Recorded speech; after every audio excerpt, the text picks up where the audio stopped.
Esto es Construyendo el debate. Gran parte de las mexicanas y los mexicanos estábamos. Política,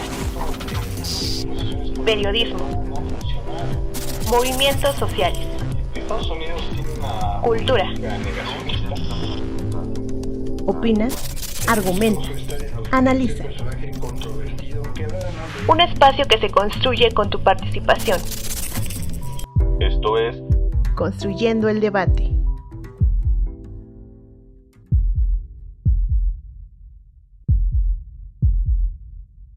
Posterior a los sismos registrados el 6 de febrero del 2023, que han dejado al menos 45.000 muertos y 85.000 heridos en la región, diversos países han enviado apoyos tanto a Turquía como a Siria.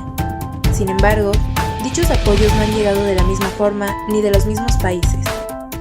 Un ejemplo de esto es México, que a pesar de enviar ayuda hacia ambos países, para el caso de Siria los fondos fueron transferidos a la ONU, organización encargada de hacer llegar la ayuda principalmente al noreste del país, que lleva 12 años en guerra civil. Mientras que para Turquía, los fondos fueron enviados directamente a su gobierno. Por el momento, ninguno de los dos países ha reportado el número de desaparecidos. Sin embargo, el gobierno de Siria afirma que el número de muertos en el territorio que controla es de 1.414, mientras que para el noreste, controlado por los rebeldes, se han registrado más de 4.000 víctimas mortales. Esto significa que será más difícil hacer llegar los apoyos a estos territorios. Entre las personas más afectadas en el noreste de Siria, hay familias ya desplazadas de sus hogares por la larga crisis del país, las cuales han estado viviendo en tiendas de campaña, alojamientos precarios y edificios parcialmente destruidos, hecho que también ocurre en Turquía con respecto a los casi 2 millones de refugiados sirios, de acuerdo con el Alto Comisionado de las Naciones Unidas para los Refugiados. Por su parte, el terremoto en Turquía y Siria fue tan devastador por varias razones, tales como las construcciones defectuosas, las fuertes lluvias y la nieve, pero también tuvo que ver con la discriminación hacia los kurdos, uno de los pueblos indígenas que aún persiste en las llanuras y tierras altas de la región, y cuyo grupo ha sido reprimido con la excusa del terrorismo. Es por ello que las autoridades no han enviado expertos ni equipos a estas comunidades afectadas.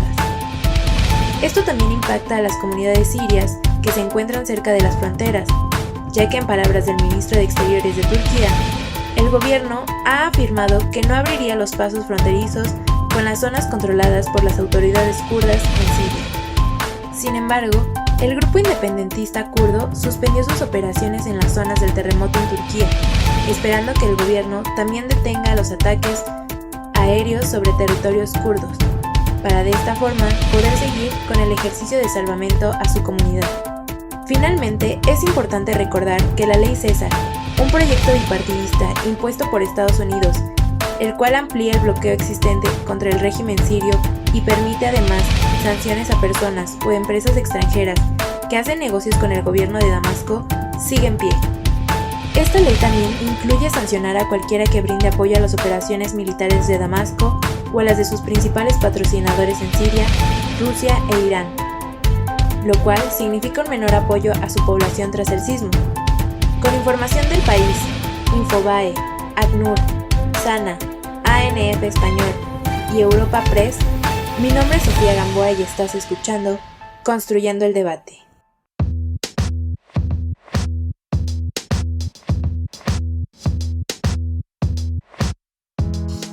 Muy buenas noches, les saluda Carlos Correa, esto es Construyendo el Debate, el podcast de la Facultad de Ciencias Políticas y Sociales, podcast que pueden escuchar todos los lunes en punto de las 8 de la noche con nuevos temas y nuevas reflexiones.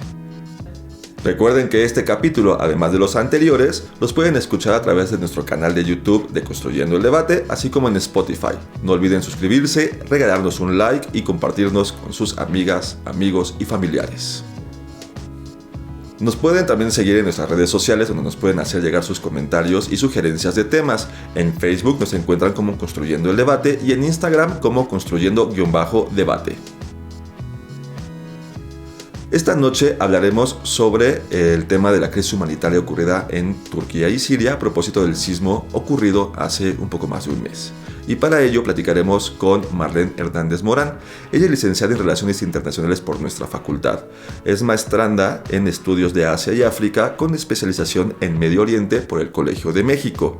Actualmente colabora en el proyecto Autoritarismo y Militarismo en Medio Oriente tras la crisis sanitaria de 2020, Nuevos Ejes de Análisis, que además es un proyecto de nuestra facultad. Y entre sus líneas de investigación se encuentran el arte popular palestino, diplomacia cultural y economía creativa en Medio Oriente. Marlene, muy buenas noches. Hola Carlos, buenas noches y buenas noches a todas las personas que escuchan este podcast. Primero quiero agradecer la oportunidad y el espacio en Construyendo el Debate nuevamente para hablar de temas relevantes no solamente en México, sino en lo que sucede en otras latitudes del mundo. Marlene, para abrir esta conversación te haré la siguiente pregunta. A manera de contexto, ¿nos puedes hablar un poco sobre las condiciones de la población kurda en Siria y Turquía previo al sismo del 6 de febrero y por qué este hizo más notoria la crisis humanitaria que viven en estas zonas? Primero, creo que es un poco complicado hablar de la situación y de las condiciones del pueblo kurdo sin remitirnos a la historia, por lo que haré un pequeño recorrido de algunos procesos importantes de manera muy simple para entender en qué posición se encuentran las y los kurdos tanto en Siria y Turquía, pero también en Irak y en Irán. Primero, los kurdos son una población diferenciada étnicamente y que ha quedado fragmentada por las fronteras que básicamente fueron impuestas por las potencias europeas, principalmente Gran Bretaña y Francia, y que fueron acordadas, por ejemplo, en documentos como los acuerdos de Sykes-Picot y en los acuerdos resultantes de la Conferencia de San Remo en 1920. Y estas fronteras artificiales, por supuesto, se basaron principalmente en intereses económicos y geopolíticos de estas potencias y no de acuerdo con las dinámicas y los grupos que allí habitaban. Entonces, los kurdos, una mayoría, o más bien una población importante en número, pasaron a convertirse, vamos a decirlo, en 4 minorías étnicas en el sureste de Turquía, en el este de Siria, también básicamente en el noreste de Siria, norte de Irak y noroeste de Irán. Y en estos 4 nuevos estados, las y los turcos han sufrido de procesos como de asimilación, de negación. Por ejemplo, y me voy un poquito antes de esta cuestión de los estados-nación, cuando el Imperio Otomano todavía se encontraba vigente, el gobierno de Abdülhamid II implementó una política de turquificación en la educación y en otros sectores como públicos básicamente. Y se prohibió también el uso de variantes de la lengua kurda, recordando que no hay un solo kurdo, una sola lengua kurda, sino que existen variantes. Y esta política, tuvo continuidad ya en la República Turca. Y aunque actualmente ya no está penado hablar kurdo, la preponderancia del turco sí hace que el idioma kurdo se hable en menor medida. Pero además, saliéndonos un poco de este lado político, también las poblaciones kurdas han sido objeto de diferentes violencias. Pero quiero resaltar que no pretendo victimizarlos porque evidentemente son grupos que tienen una fuerte agencia en esta zona y también a nivel internacional. Por ejemplo, en Turquía existe el PKK, el Partido de los Trabajadores del Kurdistán, aunque actualmente me parece, si no estoy mal, está proscrito por el gobierno turco y por lo tanto está proscrita la propia representación política del pueblo kurdo. Y de hecho, Erdogan decretó el cierre de medios kurdos y varios periodistas kurdos fueron detenidos. En el caso, por ejemplo, de Siria, desde la guerra que inició con la fuerte represión de las revueltas populares de 2011 por Bashar al-Assad y por este vacío justo de poder en el norte y noreste de Siria, la población kurda jugó y sigue jugando un rol imperante en la administración de esta zona y en su momento en la lucha contra grupos extremistas como Daesh, el Estado Islámico. Y actualmente cuentan con esa zona autónoma básicamente, así como en el caso de Irak, hay una parte autónoma del Kurdistán en Irak, pero estas zonas autónomas son constantemente amenazadas. Entonces, hablando de sus condiciones, hay que decir que estas son distintas en cada país, pero en lo que coinciden es que las y los kurdos son relegados de la toma de decisiones en los gobiernos centrales y, por ejemplo, apenas iniciada la guerra en Siria, Bashar al-Assad, por cuestiones estratégicas, por lo que mencionaba sobre su rol importante en la lucha contra grupos como Daesh, es que acordó darles la ciudadanía a habitantes de origen kurdo que estaban privados de esta ciudadanía desde 1962. Y actualmente pues Rojava, aunque obtienen la ciudadanía siria, es importante rescatar que Rojava sigue siendo una autoridad autónoma y que entonces existe una separación importante con el gobierno sirio. Esto es muy clave para para explicar un poco por qué la ayuda no está llegando de manera directa a estas poblaciones kurdas, tanto en Turquía, pero principalmente en Siria. Marlene, muchas gracias por tu respuesta. Solo quiero tomar un par de ideas que se nos hacen muy interesantes. Lo que mencionas es que los kurdos son una etnia que tienen condiciones políticas y sociales distintas en cada país, mencionando el tema de Turquía y Siria. Pero algo en lo que coinciden es que son relegados de las tomas de decisiones en los gobiernos centrales. Y esto nos da pie a la siguiente pregunta. ¿Por qué el apoyo internacional ha sido tan dispar entre ambas zonas afectadas? Los primeros días después de los sismos, las noticias de hecho se enfocaban en este desastre natural y lamentable en Turquía. De hecho, muchas noticias omitían literal el nombre de Siria. Y es que, por ejemplo, muchas personas han querido enviar ayuda directamente a Siria, pero la cuestión política aquí es importante. Y por ejemplo, en el caso de Turquía tenemos una embajada turca aquí en la Ciudad de México, pero no tenemos una embajada siria en nuestro país, y de hecho era imposible enviar ayuda directamente a Siria. Ya explicaré un poco más adelante por qué medio sí ha podido llegar esta ayuda. Y por otro lado, retomando un poco lo que decía antes, no hay que olvidar que Siria se encontró en un estado de guerra desde 2011, y aunque el conflicto como tal ya terminó, aún se llevan a cabo ataques al interior del territorio.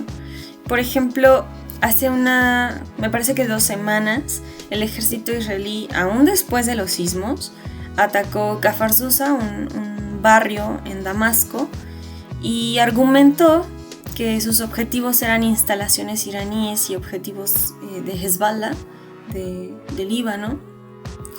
Pero en este ataque murieron aproximadamente, si no mal recuerdo, 15 personas. Y de hecho, hoy en la mañana, igualmente el ejército israelí lanzó un ataque aéreo contra el aeropuerto en Alepo. Uno de los aeropuertos pues, más importantes, aparte del de Damasco, que estaba recibiendo ayuda humanitaria por el sismo. Entonces no solo, por ejemplo, entonces el territorio sirio sigue siendo el campo de batalla de guerras por encargo, o estas llamadas proxy war, en las que hay intereses de terceros actores, no propios sirios. Y por la guerra, la sociedad siria, incluyendo la kurda, ha sido objeto de sanciones y de bloqueos, o sea, que han sido dirigidos al gobierno, pero evidentemente afectan a la población en sí misma. E incluso en casos de desastre natural, también se ha visibilizado la discriminación hacia la población kurda. Por ejemplo, residentes de una zona de Afrin y organizaciones civiles han monitoreado que hay milicias respaldadas por Turquía, que son quienes hacen básicamente llegar la ayuda humanitaria a Siria, y que controlan esta área, han distribuido la ayuda de manera pues discriminatoria y que también han participado en saqueos. Entonces las personas no solo saben que no les va a llegar ayuda y que no se las van a repartir, sino que también tienen miedo de salir a buscar por provisiones o por recursos, porque saben y qué ha pasado, y es lo que están pues básicamente acusando a estas fuerzas, a estos grupos, de que cuando se van y dejan estas tiendas o estos hogares o estos refugios, son saqueados por estos grupos. Además, también el gobierno sirio y las fuerzas respaldadas por Turquía han impedido, en los primeros días impidieron que más de 100 camiones que transportaban también ayuda humanitaria entraran a zonas de la provincia de Alepo, donde hay mayorías kurdas. Y bueno, recordando un poco que desde 2011 muchos países rompieron relaciones con el gobierno de Bashar al-Assad por la represión a las manifestaciones que ya había mencionado de 2011, se tuvo como consecuencia un bloqueo no solamente político, sino sanciones que provocaron pues una respuesta desigual en cuanto al envío de rescatistas o ayudas directas. Y entonces el apoyo recibido por Siria ha provenido fundamentalmente, al menos hasta ahora, de países árabes y de algunos de sus países socios. Y claro que paulatinamente ha recibido un poco más de ayuda por un levantamiento temporal que anunció Estados Unidos de estas sanciones, que estaría vigente, si no mal recuerdo, hasta agosto, y de sanciones como las impuestas por la ley César. Gracias, Marlene, por tu respuesta. Es muy interesante esto que nos mencionas de cómo los medios de comunicación están omitiendo hablar de Siria y únicamente se concentran en la crisis humanitaria sucedida en Turquía. Además de que en México no tenemos una representación oficial del gobierno sirio y esto dificulta el envío de ayuda humanitaria desde nuestro país. Quiero rescatar la idea y bueno, esto que nos mencionaste, esta reflexión de que el gobierno sirio, con respaldo de Turquía, en los primeros días de sucedido el sismo, impidieron que entraran más de 100 camiones de ayuda humanitaria a la zona de Alepo, donde hay una mayoría kurda. El apoyo principal que está recibiendo Siria viene por parte de países árabes. Aquí vamos a hacer un pequeño corte, vamos a escuchar nuestra cápsula en el librero y regresamos. En el librero. Cápsula con la información y reseña de las últimas publicaciones de la Facultad de Ciencias Políticas y Sociales de la UNAM.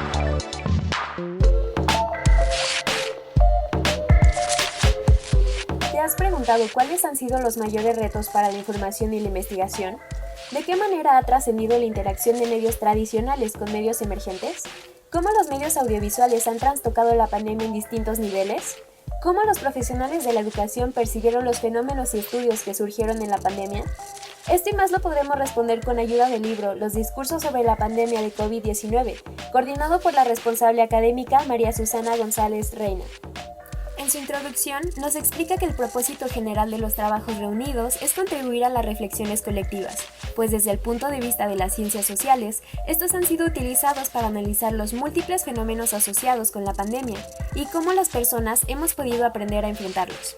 Un elemento en común de todos los artículos es la experiencia docente en todos los niveles de enseñanza superior, la cual ha constatado la importancia de la construcción de marcos teóricos metodológicos que permitan la interacción de medios para el cruce de discursos. El primer apartado, Pandemia y discursos multimodales, reúne trabajos centrados en el complejo universo de los discursos que circulan en redes sociodigitales, Por ejemplo, Twitter, que se construye como un espacio donde los usuarios debaten en torno a diversos temas y construyen identidades individuales y colectivas. Durante los primeros meses de la pandemia, tenía el objetivo de informar de los avances dentro del área de salud, mediante la importante figura pública Hugo López-Gatell. Así, el hashtag coronavirus apareció en el lugar 6 del trending topic, teniendo más alcance de usuarios y permitiendo múltiples interacciones con los tweets. De esta manera se enmarca la forma en la que un simple tweet lleva a un proceso social muy amplio. Este apartado igualmente aborda un análisis de los memes relacionados con la campaña Susana Distancia, y su éxito es gracias al vínculo entre los memes y el humor, los cuales tienen en común una serie de factores psicosociales y afectivos, y surgen como un escape al miedo y para soltar estrés. Son utilizados también como una herramienta política de lucha y crítica social. El segundo apartado, Pandemia y discursos narrativos y cinematográficos, se ocupa de examinar la huella que la pandemia ha dejado en la práctica narrativa mediante relatos personales y literarios, o bien, mediante la práctica cinematográfica, ya que se explica que un relato es un texto organizado de cierta forma que ofrezca posibilidades para interpretar un mundo específico. Con el COVID-19 se ha comprobado que muchas prácticas de escritura como formas comunicativas se producen desde las experiencias propias. Así la narración de lo personal se vuelve un portavoz de mundos interiores, aportando otro tipo de percepción. Es importante destacar la sección de la pandemia y discursos periodísticos, pues entre las muchas preguntas que existen, este da respuesta a qué pautas del periodismo feminista conformaron la cobertura de SEM México durante la emergencia sanitaria COVID-19, así como otras que explican las narrativas testimoniales utilizadas por el periodismo como elementos de contraste, y de qué manera la realización de productos periodísticos implica un enfoque mediático orientado a responder intereses particulares y generales. En el apartado Pandemia y discursos institucionales se ocupa de explorar por medio de discursos publicitarios, audiovisuales y declaraciones públicas las prácticas que desde distintas instancias la autoridad sanitaria, política y educativa funcionaron para el confinamiento. La autora comenta que espera que este trabajo muestre cómo los estudios del discurso pueden ayudar a más personas a conocer cómo la pandemia ha trastocado la existencia en muchos ámbitos de la vida, y así compartir con académicos las estrategias que le permitieron ahondar más en esos discursos con la ayuda de estudios de comunicación. Recuerda que puedes adquirir esta publicación en el Departamento de Publicaciones de la Facultad, ubicada en el edificio G, planta baja, o en la librería de la Facultad, ubicada en la planta baja del edificio C, a un costado de la cafetería. O también puedes escribir al correo electrónico suscripciones@politicasunam.mx para mayores informes de esta y otras publicaciones de tu interés. Mi nombre es Carla Michelle García Reséndiz. Hasta la próxima.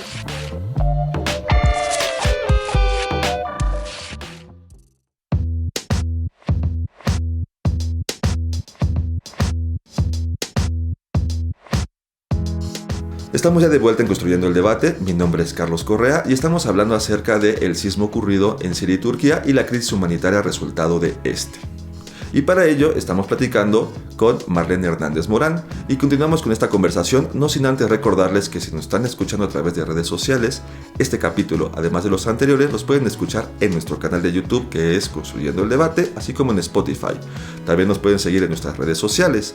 En Facebook nos encuentran como Construyendo el Debate y en Instagram como Construyendo_Debate. Marlene, para continuar esta conversación te hago la siguiente pregunta. ¿Nos puedes hablar sobre la ley César y de qué manera esta ha afectado a Siria en estos momentos? La ley César se trata de un conjunto de sanciones impuestas por el gobierno de Estados Unidos sobre Siria, en las que básicamente pretende o se castiga a todo aquel actor que haga negocios con el gobierno de Siria o también a quienes brinden algún tipo de apoyo a las operaciones militares del gobierno sirio o también de los aliados de Siria como Rusia o Irán. Y esta ley César entró en vigor en junio del 2020, la cual de hecho fue aprobada por el entonces presidente Donald Trump. Y considero que aquí el punto es que no solo ha afectado, y como lo mencionaba anteriormente, al gobierno sirio, sino que los estragos más cruentos, más importantes, los ha cargado la población, incluyendo la kurda. Pues se ha retrasado, de hecho, el proceso de reconstrucción post-conflicto, post la guerra y la reactivación económica del país. Entonces, juntando este atraso en la reconstrucción, en una normalización post-conflicto sucede además de que muchos edificios, y de hecho por eso muchos de los edificios se cayeron, porque ya estaban dañados por la guerra. Y todavía se vio más lento este proceso de reconstrucción o de reactivación por las sanciones impuestas por el gobierno estadounidense. Entonces, en términos económicos, el bloqueo ha dificultado la logística para el ingreso de ayuda humanitaria tanto en especie como en las donaciones internacionales.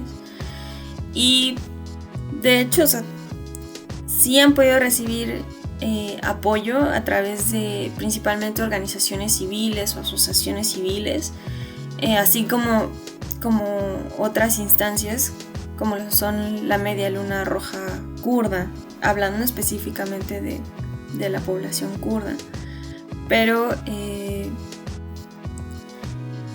también es nuevamente recordar que por este ambiente de sanciones, de bloqueos, que aunque se han levantado algunas, no todas de estas sanciones de la ley César, pues el que llegue la ayuda a Siria ha sido más lenta. E incluso tomando en cuenta que aunque la ayuda llegue directamente a Siria, también tiene que pasar por el gobierno, entonces no llega directamente a los kurdos. Entonces una forma de, por ejemplo, ayudar es a través y directamente de la Media Luna Roja Kurda. Es muy interesante esto que nos mencionas, Marlene, acerca de la ley César, que es un grupo de sanciones que castiga a cualquier gobierno que pretenda tener negocios con el gobierno sirio o un apoyo militar. Estas sanciones han retrasado el proceso de reconstrucción de las zonas afectadas por el sismo, y eso también es de llamar la atención. Y por supuesto, ¿quién está imponiendo estas sanciones? Pues el gobierno estadounidense. Y esto nos da pie a la última pregunta, Marlene. ¿Cuál es tu lectura con respecto a la visita realizada por el secretario de la OTAN en las zonas afectadas por el sismo? ¿Y qué papel ha jugado la ONU frente a la crisis humanitaria que vive Turquía y Siria posterior a este?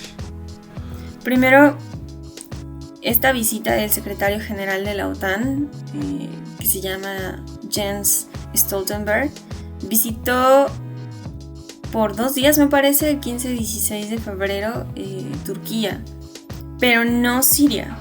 Y es que recordemos que Turquía es parte de la OTAN, Siria no, y se incorporó a esta organización desde febrero de 1952.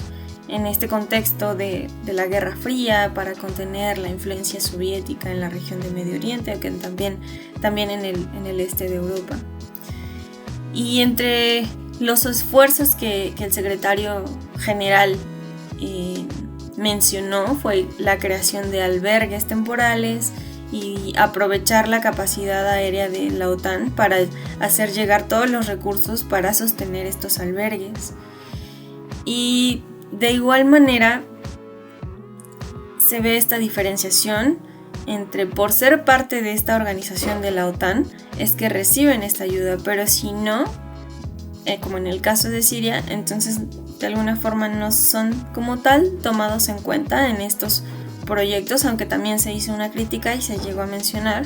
Por ejemplo, el secretario general de la ONU, Antonio Guterres, hizo un llamado a recaudar dinero para proporcionar ayuda específicamente a Siria. Esto mencionó que sería durante 3 meses esta recaudación, y que también haría un llamado, y también lo hizo, para recaudar fondos hacia Turquía. Pero nuevamente la urgencia era, o es, y sigue siendo, en Siria. Tanto que, de hecho, el secretario general adjunto de Naciones Unidas para Asuntos Humanitarios reconoció que la población del noroeste de Siria, o sea, básicamente la población kurda, ha quedado totalmente abandonada ante la falta de ayuda internacional para enfrentar los estragos de los sismos. Y básicamente la agencia o el papel que ha jugado la ONU en esta crisis es que a través de las agencias de la ONU es que se ha hecho llegar la ayuda humanitaria diferentes sectores o diferentes locaciones, tanto en Turquía como en Siria. Y por ejemplo, recientemente el gobierno mexicano anunció que donaría a Siria $6 millones para la reconstrucción después de los sismos. Pero básicamente estos fondos serían transferidos específicamente a la ONU. Entonces, esta organización es la encargada de llevar todas estas donaciones, tanto gubernamentales como privadas, a las zonas afectadas. Entonces, es como el medio por el cual se puede decir que sí está llegando ayuda en mayor medida, pero después de como esta insistencia en que se estaban relegando poblaciones tanto en Siria, pero específicamente kurdas, tanto en Turquía, en la frontera entre Turquía y Siria. Gracias, Marlene. Solo aquí quiero rescatar una idea que me pareció muy interesante, que a través de las agencias de la ONU es como se han hecho llegar las ayudas y el apoyo humanitario a Siria. En el caso mexicano, se aprobó una donación de $6 millones para esta región y esta será transferida a la ONU. Es decir, la ONU es quien está centralizando toda la ayuda y son ellos los que están haciendo llegar a la zona de Siria y a la zona de Turquía todo este apoyo de los gobiernos internacionales. Marlene, muchísimas gracias por haber estado con nosotros y habernos brindado estas reflexiones. Nos deja mucho que pensar. Vale, muchas gracias nuevamente, Carlos, por la invitación, por permitirme este espacio para hablar de estos acontecimientos que de hecho no son nada lejanos a nosotros y nosotras. Y de hecho justamente es no solo hablar de la situación en la coyuntura o en el momento en el que pasen, sino es dar un seguimiento para que no sucedan cosas como el que ya no se haga caso a las familias afectadas, el que ya no haya un seguimiento o una reparación real de los daños y bueno, que no se repita como este ciclo. Gracias. Gracias, Marlene, te agradezco nuevamente por haber estado en este episodio y esperamos tenerte de vuelta pronto. Y también quiero agradecer a los que nos están viendo y escuchando. Recuerden que nos pueden seguir vía Facebook como Construyendo el Debate y en Instagram como Construyendo_Debate. Recuerden que este episodio, además de los anteriores, los pueden escuchar en nuestro canal de YouTube de Construyendo el Debate, así como en Spotify. No olviden suscribirse, regalarnos un like y compartirnos entre sus amigos, amigas y familiares. Este podcast es producido por la Coordinación de Extensión Universitaria a cargo de la maestra María Auxiliadora Sánchez Fernández. En la producción, su servidor, Carlos Correa. Asistentes de producción, Sofía Gamboa y Mariel Cabello. En la producción de la cápsula informativa estuvo también Sofía Gamboa y Brandon Rodríguez. Edición y ensamble, Sofía Gamboa. Diseño e imagen, Ángela Alemán y Eli Orozco. Se despide de ustedes Carlos Correa Escajadillo. Que tengan una excelente noche.